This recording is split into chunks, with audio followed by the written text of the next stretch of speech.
Selamat datang ke Bantuan MY, saluran anda untuk info terkini bantuan rakyat Malaysia. Salam sejahtera dan terima kasih kerana terus bersama Bantuan MY. Dalam video kali ini kita akan fokus kepada satu perkara penting yang ramai tertunggu-tunggu, iaitu senarai pembayaran bantuan kewangan kerajaan yang disalurkan lebih awal sebelum sambutan Tahun Baru Cina 2026. Untuk makluman semua, sambutan Tahun Baru Cina pada tahun ini jatuh pada 17 Februari 2026. Seperti tahun-tahun sebelumnya, kerajaan dan beberapa agensi berkaitan telah mengambil langkah mempercepatkan penyaluran bantuan tertentu bagi meringankan beban penerima menjelang musim perayaan.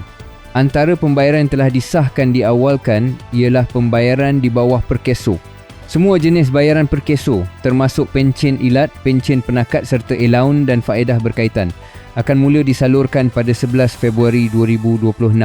Percepatan ini dibuat khusus bagi membantu penerima membuat persediaan awal menyambut Tahun Baru Cina. Seterusnya, pembayaran bantuan sara hidup nelayan juga akan disalurkan sebelum perayaan. Mengikut jadual, bayaran akan dibuat bermula 13 Februari 2026.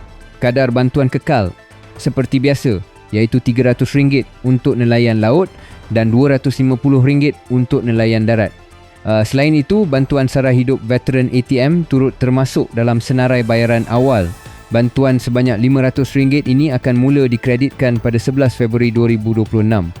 Bantuan ini diberikan kepada veteran ATM berumur 60 tahun ke atas yang tidak berpencen sebagai sokongan kewangan menjelang perayaan.